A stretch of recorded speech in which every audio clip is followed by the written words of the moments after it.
నమస్తే. శ్రీమాత్రే నమః, శ్రీ కృష్ణాయ నమః. భక్తి ఛానల్ ప్రేక్షకులకు స్వాగతం. మనకి ప్రతిసారి చెప్పుకుంటూ ఉంటాం, యోగాల గురించి చెప్తూ ఉంటాను. అయితే ఈ యోగాలంటే ఏమిటి? అసలు యోగం అంటే ఏంటి? అంటే గనక యోగము అంటే కలిసి రావడము, అదృష్టము. అంటే మనకి అనుకున్నది అనుకున్నట్టు ఈ సమయంలో జరిగేందుకు కొన్ని కొన్ని గ్రహాలు మనకి అనుకూలమైన స్థానానికి వెళ్తూ ఉంటాయి. ఆ వెళ్ళే పరిక్రమలో ఇన్నాళ్ళు మనం బాధపడుతుంటాం. మేషాది ద్వాదశ రాశుల వారందరూ కూడా కొన్ని కొన్ని సందర్భాలలో విపరీతమైన బాధలు, కష్టాలు, నష్టాలు ఇలాంటివి అనుభవిస్తూ ఉంటారు. అయితే ఈ యోగాలు వచ్చే సమయానికి మనకి ఆ కష్టాల నుంచి కాస్త మంచి జరిగే అవకాశం కనబడుతుంటుంది.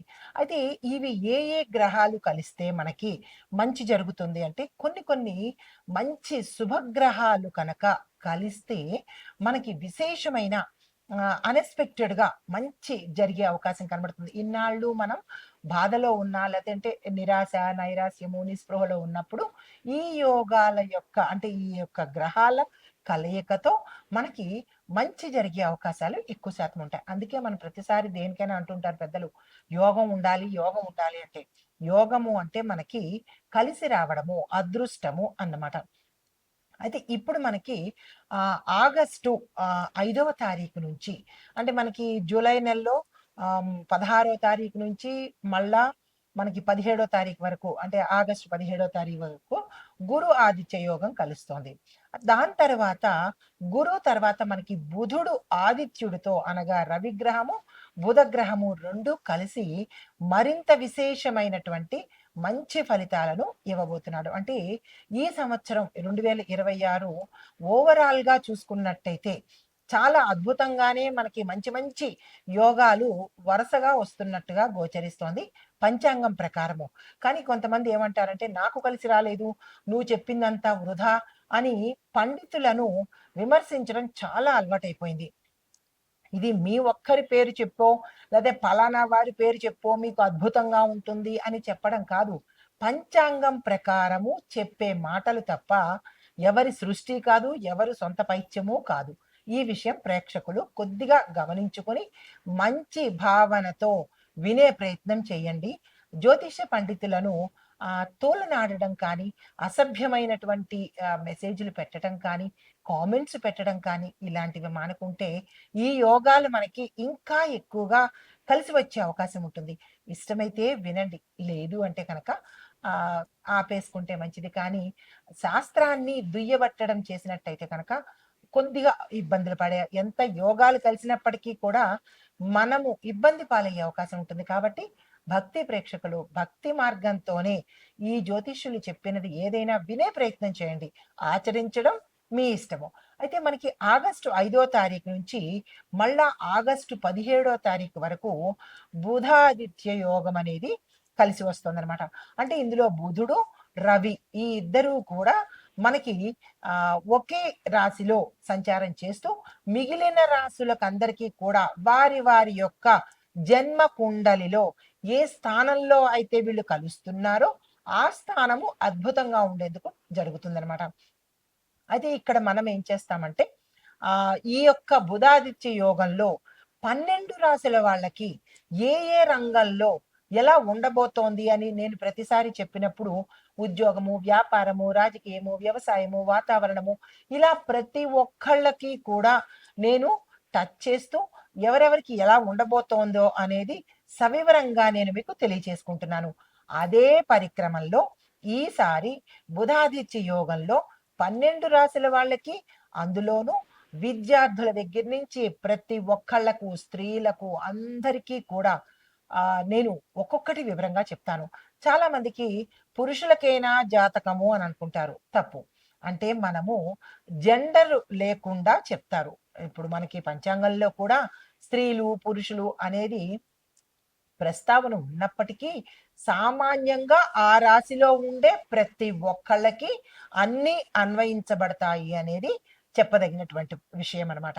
అయితే ఇప్పుడు మనము మేషాది ద్వాదశ రాశుల వారికి ఈ బుధాదిత్య యోగంలో ఈ పీరియడ్‌లో ఎలా ఉండబోతోంది?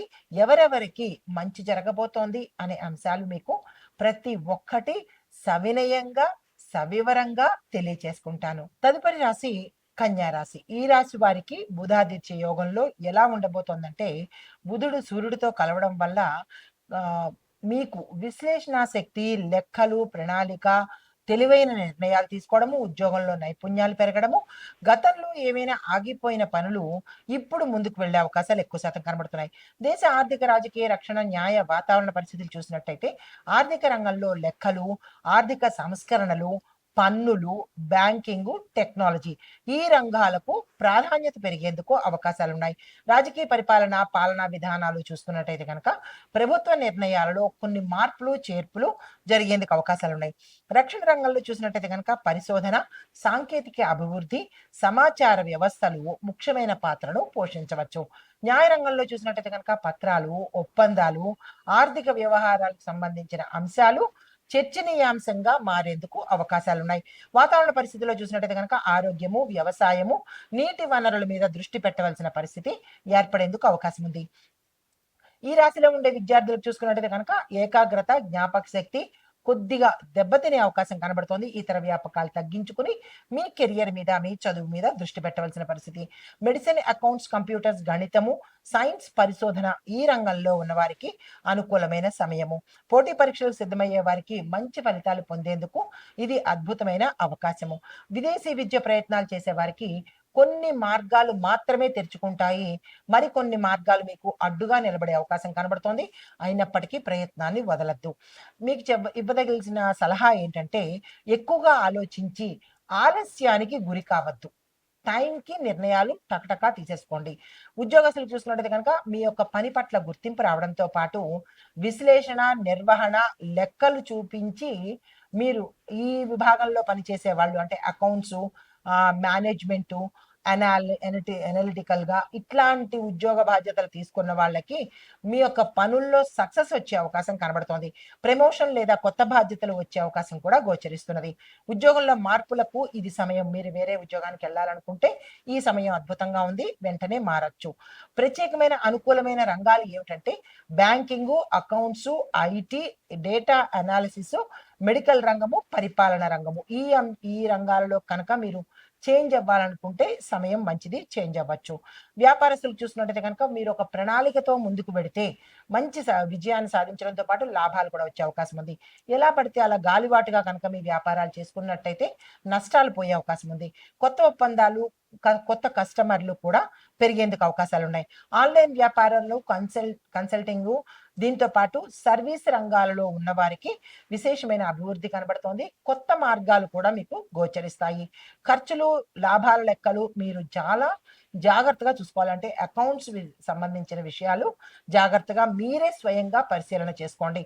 ఇక్కడ మీకు చెప్పదగినటువంటి జాగ్రత్త ఏమిటంటే భాగస్వామ్య వ్యాపారాలు, ఒప్పందాలు చేసుకునేటప్పుడు ఒకరికొకరు కూర్చుని మాట్లాడుకుని ట్రాన్స్‌పరెన్సీగా అంటే న్యాయబద్ధంగా మీరు ఒప్పందాలు చేసుకుంటేనే మంచిది. అయితే కుటుంబ పరంగా చూసుకున్నట్టయితే గనక సమస్యలను తెలివిగా మీరు అంటే సామరస్యంగా, తెలివితేటలతో ముందుకెళ్ళాలి తప్ప కోపము, ఆవేశాలతో సమస్యలను తీర్చలేము అన్న దృష్టి పెట్టుకోవాలి. మీ సలహాకు విలువ పెరుగుతుంది. దీంతో పాటు ఇంట్లో శుభకార్యాలకు సంబంధించిన చర్చలు, నిర్ణయాలు తీసుకోవాల్సిన పరిస్థితి. చిన్న చిన్న విషయాలను కూడా ఎక్కువగా లాగడము, విశ్లేషించడము ఇలాంటివి మానుకోండి. భూతద్దంలో చూడడము ఇలాంటివి మానుకొని తొందరగా నిర్ణయాలు తీసేసుకొని ఒక సామరస్య ధోరణిలో ముందుకు వెళ్తేనే మంచి జరిగే అవకాశం ఉంది. అయితే వివాహము, సంతానము ఈ విషయంలో చూసినట్టయితే గనక ఉద్యోగము లేదా పరిచయాల ద్వారా సంబంధాలొస్తాయి. అంటే మీరు చేస్తున్న ఉద్యోగంలో కావచ్చు, మీ ప్రాంతంలో కావచ్చు, లేదా మీ బంధువుల ద్వారా కావచ్చు సంబంధాలు కుదిరేందుకు అవకాశాలున్నాయి. వివాహ నిర్ణయాలు ఆలోచించి తీసుకోండి. సంబంధం కుదిరింది కదా అని తొందరపడి నిర్ణయాలు తీసుకోకండి. ఆలోచించండి, ఎంక్వైరీలు చేసుకోండి. అప్పుడు ముందుకెళ్ళే ప్రయత్నం చేయండి. వివాహితులకు మీ దాంపత్యంలో కొంచెం ఇబ్బందులు తలెత్తే అవకాశం కనబడుతోంది. పరస్పరం అవగాహనతోనే ముందుకెళ్ళండి. తెగేదాకా తాడు అన్నట్టుగా తెంపకండి.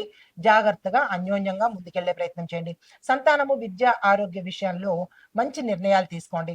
వ్యవసాయ పరంగా చూసుకున్నట్టయితే గనుక ప్రణాళికాబద్ధంగా లెక్కలు పాటించడం వల్ల మీకు లాభాలొచ్చే అవకాశం కనబడుతోంది. విత్తనాలు, ఎరువులు, మార్కెట్ ధరల విషయంలో కొద్దిగా జాగ్రత్త తీసుకోండి. నష్టపోయే అవకాశాలు కనబడుతోంది. ఆధునిక వ్యవసాయ పద్ధతులు మీకు మంచి లాభాన్ని తెచ్చిపెడతాయి. వ్యవసాయ అనుబంధిత వ్యాపారాలు కూడా మీకు చక్కని లాభాన్ని తెచ్చిపెట్టే అవకాశం ఉంది.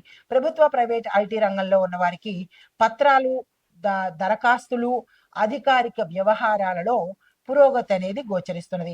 పరిపాలనా రంగంలో మీకు మంచి అవకాశాలు కూడా వచ్చే అవకాశం కనబడుతోంది.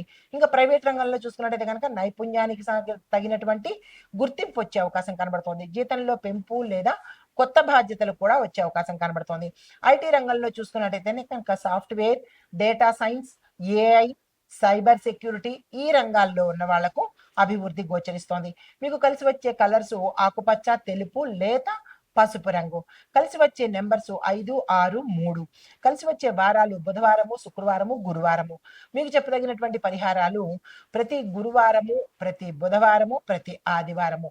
ఈ 3 వారాలు మీ యొక్క ఈ దశలో కీలకమైనటువంటివి కాబట్టి బుధవారం గణపతి పూజ, గురువారము విష్ణు సంబంధిత ఆరాధన, తరువాత దానాలు, పచ్చి పెసలు, పుస్తకాలు, పెన్నులు, ఆకుపచ్చని వస్త్రాలు, అన్నదానము ఇవి కనుక మీ యథాశక్తి చేసుకున్నట్టయితే మంచి జరిగే అవకాశం కనబడుతోంది. అయితే బుధుడికి సంబంధించిన మంత్రము ఓం బుధాయ నమః, విష్ణు సంబంధించిన మంత్రము ఓం నమో నారాయణాయ, గణపతి మంత్రము ఓం గం గణపతియే నమః. ఈ మంత్రాలు ఆయా వారాల్లో చదువుకుని మీ యొక్క సానుకూల పరిస్థితిని పెంచుకోవచ్చు. అయితే ఈ రాశి వారికి జ్ఞానము, ఉద్యోగంలో నైపుణ్యత, ఆర్థిక ప్రణాళికత, వ్యాపార అభివృద్ధి చాలా అనుకూలంగా ఈ బుధాదిత్య యోగంలో గోచరిస్తున్నది. దానికి సంబంధించిన అంశాలు క్రమశిక్షణతో కనుక ముందుకు వెళితే మంచిగా ఈ కాలం ఉండేందుకు అవకాశం ఉంది. ఇది ఈ రాశిలో ఉండేవారు చెప్పదగినటువంటి గోచారిత్య ఫలితాలు, పరిహారాలు, సూచనలు. నమస్తే.